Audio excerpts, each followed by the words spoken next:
Charlie's at the helm. Say hola, Charlie. He's tired. We have covered about 150 miles in 4 days. We've overcome many problems, and we're still working on overcoming many more.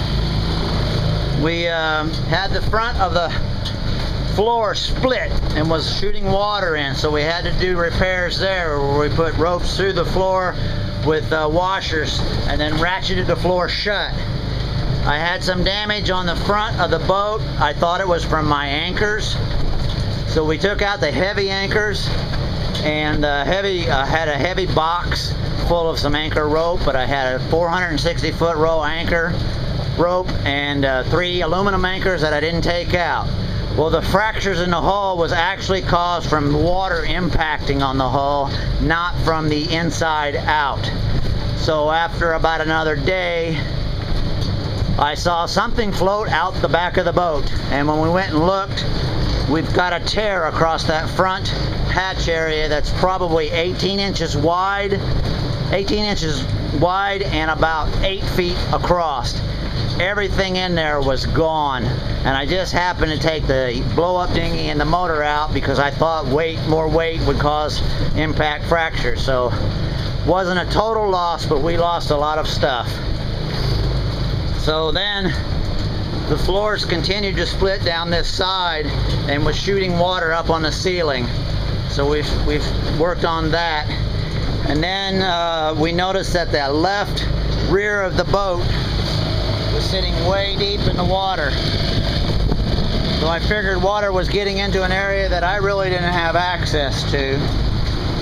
And there was an old crank bilge pump that was supposedly working, but it did not function correctly. We've been running that bilge pump for 4 days, and we were maintaining until it locked up, basically burned up. So, and the hand cranks never did function correctly. We got them to squirt a little bit for a little bit while, and then they stopped functioning. So what I've been doing is I've been bailing by hand from down in here in these holes, and I bailed out about 6 inches of water.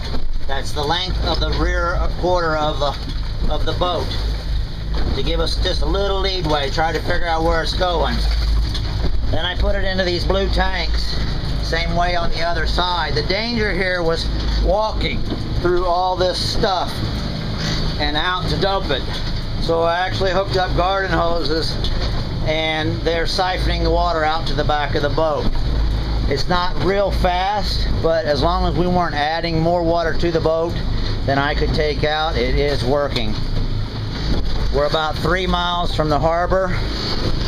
We got as close as like 10 yesterday, and we couldn't sail. There was not enough wind, and we did not have enough gas to get there. So we ended up anchoring up with the anchor, drift anchor. It's basically a foul weather anchor, and we drifted. That cost us about 10 miles overnight. I had called Port Authority and requested gas because I was afraid that we wouldn't have enough wind to get in again today, in which case that is what happened. That was about 12 a.m. midnight. They showed up around 8:30 with gas.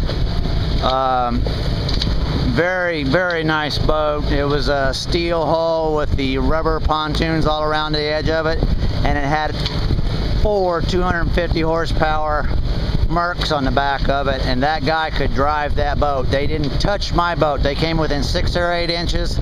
Was the closest they ever came to it. Very impressive.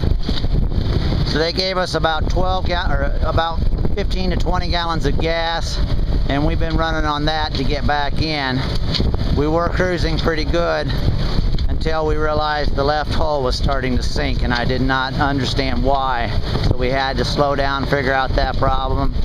And about that time was when the water pump that was functioning and keeping us out of harm's way failed.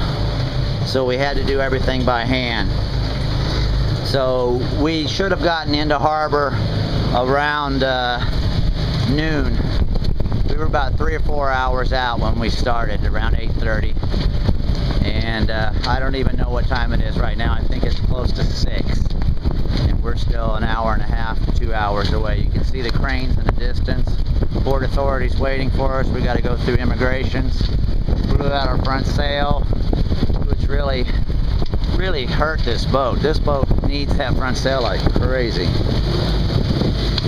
So that's our story. You can see stuff jumping in here when we hit, and that's the damage that tore out the front end of the boat.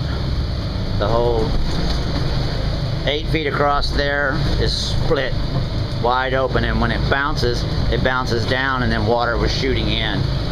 It started out small and then just worked its way across, and now this edge over here is doing the same thing, and it's about 4 to 6 feet across there.